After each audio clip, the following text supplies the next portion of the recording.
Hi guys, Thierry here, also known as Video Demon. Today we're making another video featuring me again.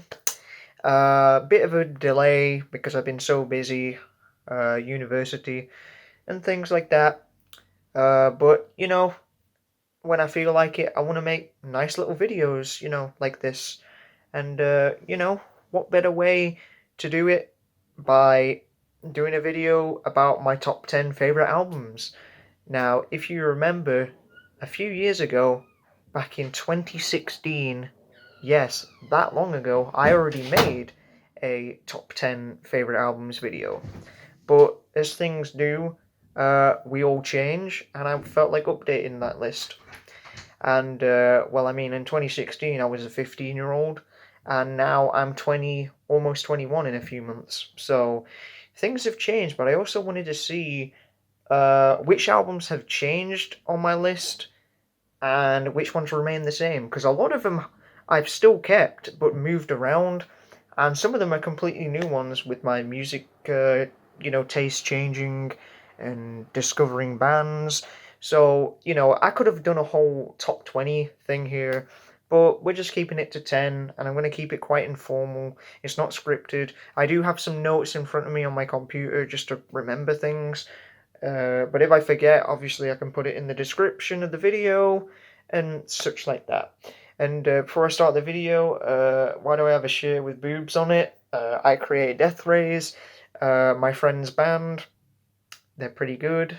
Like comedy, like hardcore punk band. Very good. I recommend them. Bit of a plug there, but let's start this. So my number 10 spot would be a very obscure album. Not many people have heard of this one, but I've obviously reviewed it on my channel, and it is Palo Alto, Heroes and Villains. Yes, I only found this album, it's from 2003, but I only found this album last year, but I was blown away by it. I found it because of my good friend Melamano Addicto on YouTube. He uploaded the album, and the song Fade In Slash Out was in the Daredevil album, but I really got into them from that, and Heroes and Villains, the second and final album they made, um, honestly, like it felt amazing discovering this album. The whole vibe of it is definitely like a alternative rock, but the songs on it have such variety. You get the hard hitters like Fade In Out, um, Last Way Out of Here, and Always Running Home. But you also get the kind of like the slow ballads like Sleeping Citizens, which is beautiful and romantic, as well as Throwing Stones. And you also get kind of the beautiful dreamy songs like The World Outside, and even some more kind of dramatic foreboding songs like Seed and Bones that sound kind of dramatic and a bit somber. But this album is an absolute gem. Uh, if this band were from the UK, I honestly do think they would have fit more of that music scene at the time. But because they were from the US, they didn't get a lot of attention, sadly, and it really is a shame. But yeah, Palo Alto Heroes and Villains, that is my 10th spot. Number 9, we're going to move on to LD50 by Mudvayne. Mudvayne's first album. On my previous list, I think I put Slipknot Volume 3, but as I got older, I actually realised that I prefer Mudvayne, ironically. They fit kind of more my taste. Yeah, I'll admit, the later albums, they got less good and they turned more generic, but their early work is truly the peak, and it's great to see them back. Like, they've reunited after over a decade, and they wear the makeup and everything. But LD50, it's like hard hitting new metal, but it's got a progressive metal element to it. Some of the songs, they go on for more than 4 minutes. Lots of time signatures. The two band members, Ryan Martini and I forgot his name, but the drummer Greg. Those two in particular, I would shout out. The bass, there's a lot of slap bass. Obviously, Berber Deng was a meme a couple years ago for good reason. It's absolutely insane. The bass. But the album it like flows, and there's also some really weird like trippy sounding what would you call it, interlude tracks, but they make the album sound whole. So I think it's really good. Um, Definitely I recommend it. It's very heavy, a lot of screaming. Songs have varieties. The album kind of has a to fit the album cover a kind of the songs seem to be about medicine and like human evolution and death and kind of songs about that, and prescription drugs. So and science really. So it's a very interesting album. Let's move on to 8. The picture that I have here is actually swapped, but I'm going to put it in that order instead. It is Unjustice for All by Metallica, the oldest album on the list, released in 1988. Metallica's fourth album, after their long string of like heavy thrash albums. This is really the last completely full thrash album, but I think this is the best thing they did because I really like the more political vibe it has, and the kind of like I don't want to say we live in a society, but it has that kind of feel to it. It kind of calls out the problems in society. The how you know screwed up the justice system is, even in the 80s. Like it's aged really well. But there's also emotional songs in there. Like one is obviously about the soldier he's been blown to pieces, but he's being kept alive in literally a living hell of a situation. Great music video too. And the instrumental is the best instrumental they've ever done. To Live Is to Die, literally written about the ex bass player who passed away, Cliff Burton. Absolutely beautiful instrumental. It makes me teary eyed. And you end the album with Dyer's Eve, like a completely heavy, aggressive thrash metal track. Classic album. Yes, I am aware that the album has very quiet or little to no bass in it because of weird behind the scenes disagreements. And I think to this day there's no official remaster with the bass fully audible. You have to listen to fan versions, but in my opinion, to defend it, I think it makes the album sound a lot more cold and empty, which fits the feelings of the songs, like the isolation. And Justice for All, it's a very special place in my heart. And if I didn't pick And Justice for All, I would have gone with Load. People dislike that album, but I love Load, honestly. I think it's great, even though it's not really Metallica's style, but And Justice for All, I give that a shout out. Number 7, we've got Gorillaz Demon Days. Ironically, the newest album on the list came out in 2005, which is a hell of a long time ago anyway. But Gorillaz Demon Days is very special in my heart because it was one of the first CDs I ever listened to right when I was a little kid. I was about 4 years old. And I remember it I remember the album cover with the band members who were cartoons, and being a little kid at the time, Gorillaz was just super interesting to me. The fact that they were a cartoon band, and me and my sister would obsess with them. And I remember getting a toy of Murdoch, the bass player, as a kid, like Christmas one year, which was really good. They're quite rare figures, but Demon Days, it's literally a mashup of genres. Like it sounds like rock, but there's also hip hop elements and electronica elements to it. The songs all have variety. Not all the songs are perfect, but it might be because of the nostalgia, but like they bring back memories to just a simpler time when I was a little kid. And it's just super creative. And it's definitely a lot darker and a lot more social commentary than the first 2001 Gorillaz album. But yeah, Demon Days, I still love it to this day. Maybe I did listen to it too many times back in the day, but I think it's still held up well for me. Okay, we're up to so I think that was 7. I think we're on 6 now. So number 6 is, if I mess this up, I'll go edit it and post. But we're up to Coldplay, A Rush of Blood to the Head. Yes, a more softer kind of rock album, alternative rock album, but it is one of my favourite genres. But Coldplay, like Parachutes, was already a great debut album, but A Rush of Blood to the Head absolutely knocked it out of the park. Parachutes is very like, it has a summery kind of feel, and it's very acoustic and folksy.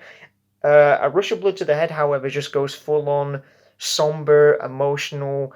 Some of the songs are like heartbreaking, but there's still like some nice emotional songs in it, like Green Eyes and In My Place is kind of cutesy. but you also get like the Clocks and the Scientists, which are like absolute ballads. Politic is like an amazing dark opening. I think the song was like written after 9/11. They found out about 9/11, I think. So interesting process behind that song. And the title track is a really good slow burner, and Amsterdam is a nice slow track that ends it. So yeah, but the sad thing about this album is that it just makes you like wonder what the hell happened to this band. Coldplay sucks so much now. They're just a generic pop band. You could barely even call them rock. Like Maroon 5 levels of, maybe they're not as like Maroon 5 levels of bad or Imagine Dragons, but they're still not good. And frankly, after Viva La Vida, I stopped caring about their work. I think we're at the middle of the list now. I think we're at number 5 now, and that would go to Sunburn by Fuel, another debut album from the late 90s.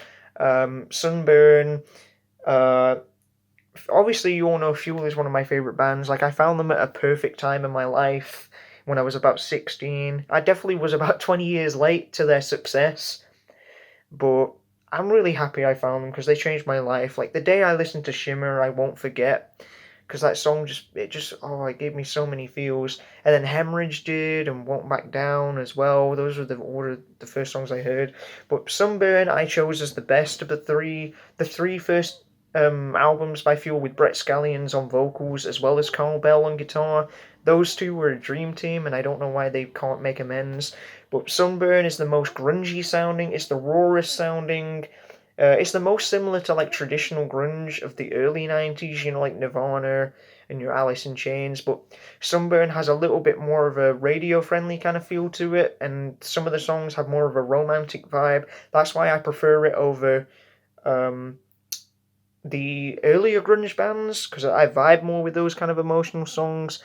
But Sunburn, obviously, like classics like Shimmer. The title track is my favorite song on the album. Hideaway is a really beautiful ending song that ends the album on a positive note. There's a few more as well. Bittersweet is a rockier kind of song. Mary Pretends is also really rocky, and Song for You is another really good one. There's so many. Just listen to the album. Listen to Sunburn. I highly recommend it. There's also a few like what do you call them? Like extra tracks, bonus tracks on like another disc. Walk the Sky, which was in the crappy 1998 Godzilla movie, but the soundtrack was good. So Sunburn, an amazing debut album. I love the rawness. I love the hometown kind of feel. It's great.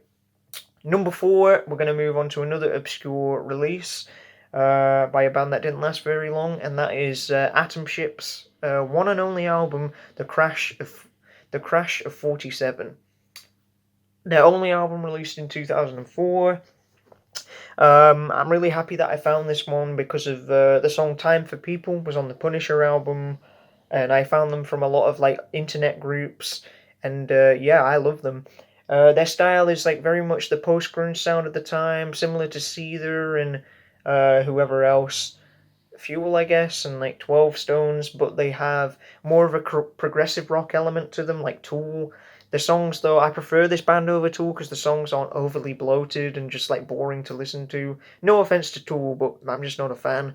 The Crash of 47 just has a really good vibe. All the songs flow really well together. There's some that are better than others, but like it's really, really great album. It's such a shame they barely got any attention.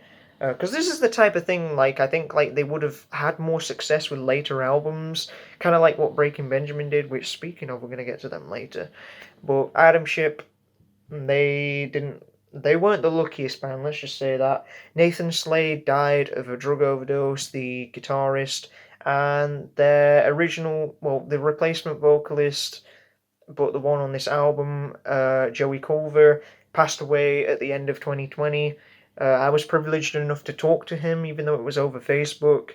I was privileged enough to actually speak to Joey before he passed away, and that's something like I'll always remember, and feels good that I was able to. But yeah, I think it's just a really great album, great production. The drums on this album as well are absolutely solid. Chad Kent has speed and technique, and it's really sad that he never worked on anything else. But there you go. Atom Ship's The Crash of 47. Now we're in the top 3. Um, I've got to choose probably my favorite band of all time, but it's not my favorite album, but it's in the top three. Make Yourself by Incubus. This was the third Incubus album, the moment where they became famous. Probably was the most famous they ever were. Um, because it was basically like they started off with their debut album, kind of had a funk kind of sound, a bit like Red Hot Chili Peppers mixed with Faith No More, kind of those early 90s acts. But then they released their second album, which was called Science, Science.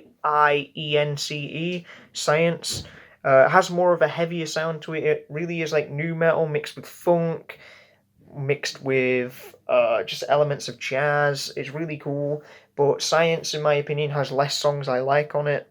Make Yourself, however, I think it's just perfect. Just the vibe of it. It's really a mix between like absolutely heavy, but the songs are still uplifting and happy, which is what I really like. Brandon Boyd is obviously one of my biggest inspirations as a singer. Beautiful voice. The lyrics are like kind of things that make you think in life, like who you truly are and self discovery. Very positive. You have really heavy songs like Privilege and the title track Make Yourself and Out From Under, but you also get the classic like ballads like Drive and I Miss You is like a romance song, and Stellar is another romance song. Absolutely beautiful. And actually, Morning View used to be my favorite, like the album after this, because it has kind of a beach kind of feel, like California beach feel. But I chose Make Yourself instead, just only slightly better because it has more songs that I like on it. I could listen to Make Yourself without skipping a single track. I mean, Battlestar Skrillex is a little bit weird, but it's funky and fun, so I can't hate that. Make Yourself is absolutely amazing because it's like the middle ground. It has the weirdness and heaviness of Science while also having the chill ballad kind of like nature, like hard rock feel that Morning View had. Make Yourself just sits in the middle of the band's um, evolution. Make Yourself masterpiece. Now, my second favorite album of all time goes to another 2000s album, Saturate by Breaking Benjamin. God, there's a lot of debut albums on this list. Saturate, the first one they did, arguably the least popular Breaking Benjamin album because it doesn't sound as much like their other work. Saturate has more of a post grunge kind of a it has a punky kind of vibe, and it's also borderline new metal. Many of the heavier songs sound like new metal, and it just fits into the whole music of the time. Compared to the later Breaking Benjamin albums, which go for a more like emotionally driven, kind of like it hits those kind of notes, and the songs are a lot sadder and somber. Saturate is just a full-on party album. There are some songs that are angry and quite like angst-filled, but you can tell that they were a young band. Maybe they partied a lot, maybe they did drink a lot, and kind of just vibed. And this album is really a representation of that. It feels very summery. You need to listen to this album on a sunny day to fully enjoy it, I think. Amazing album, just so heavy. Wish I May and Polyamorous is obviously the big single, and Sugarcoat and Shallow Bay, very heavy songs. Water is also a very dramatic one, but you also get some of the slower songs, like the more chilled out songs, like Skin is very punky sounding. It kind of sounds like a house party song. Medicate sounds like Nirvana, has a grunge vibe to it. Um, I forgot that Next to Nothing is also quite chill, and you also get the slow, beautiful romance ballad Forever, which doesn't sound like a lot of Breaking Benjamin's other work, but yeah, that's a beautiful song. So Saturate, amazing, absolutely amazing.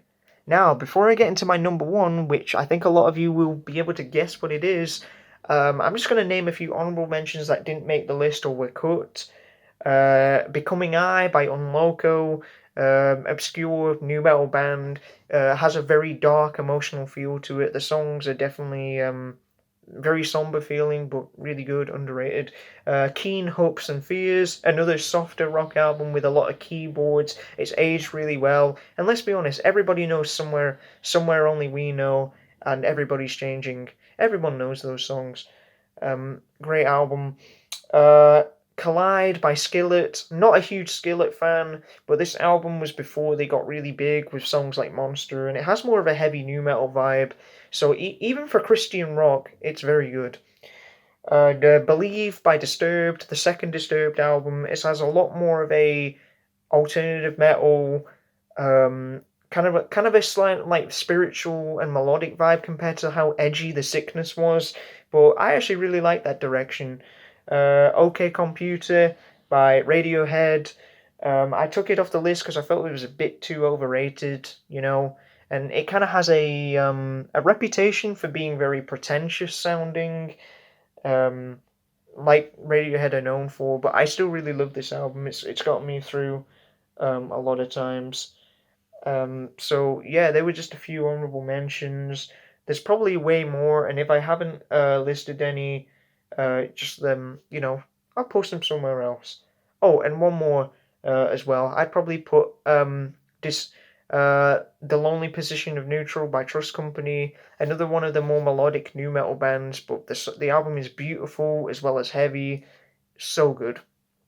Now, my number one favorite album of all time that I think is absolutely perfect, you couldn't skip a track on, a song, is Meteora by Linkin Park.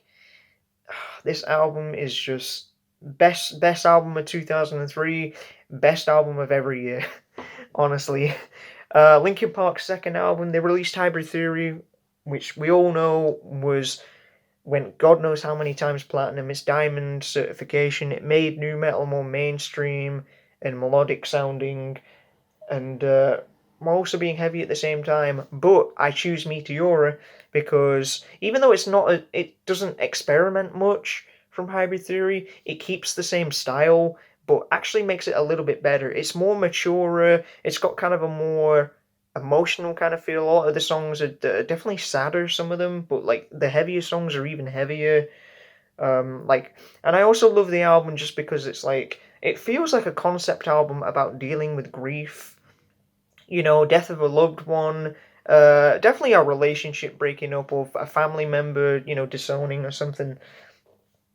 And the songs are like very subtle. They don't like directly reference like what's going on, which makes it like anybody can interpret these songs. But there's absolute classic singles like Numb and Breaking the Habit and Faint, Somewhere I Belong. Well, there's also lesser known tracks like Hit the Floor, Lying From You, Figure oh 09, um, From the Inside, which is like my favorite song by the band. Just the whole album, it also the tracks like they flow together, like they end and then one song begins. It just flows into one long song.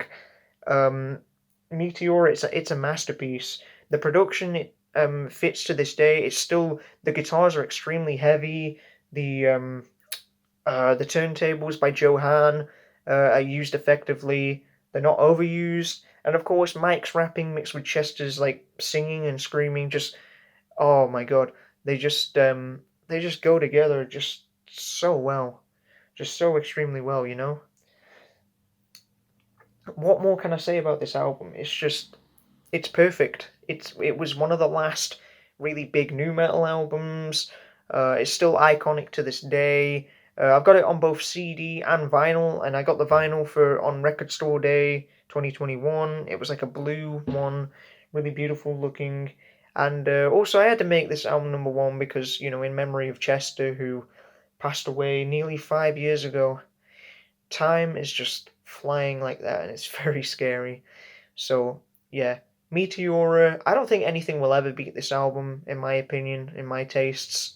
Even when I get super old and I'm maybe not into certain kinds of music anymore, Meteora will always have an attachment to me. And even though Linkin Park's like future albums were less good and they got less heavy and they got a bit too experimental with the electronic vibes and the pop vibes, the first two albums alone make them an amazing band, and I think most people agree with me on that. The first two albums alone make them one of my favourite bands. Also, Minutes to Midnight was also pretty good as well. Even though it's more alt rock sounding, it's still good. So, anyway, guys, that was it. That was my top 10 favourite albums of all time. I hope you stuck to the end, listened to me rant on about, blabble on about babble on about music, you know. I hope you enjoyed it anyway, and maybe you can watch the 2016 video to kind of compare, because I'm sure, like, I think Demon Days and Rush of Blood to the Head and Meteora was still on that list, but I think all the others were different as far as I know. So there you go. If you feel like it, in the comments, you can share me your top 10 favorite albums of any genre. I really don't mind. And yeah, thanks for watching, guys. Stay safe, wherever you are. And yeah, I'm going to keep making videos when I feel like it. So thanks for watching, guys. Listen to music and stay in peace. See ya.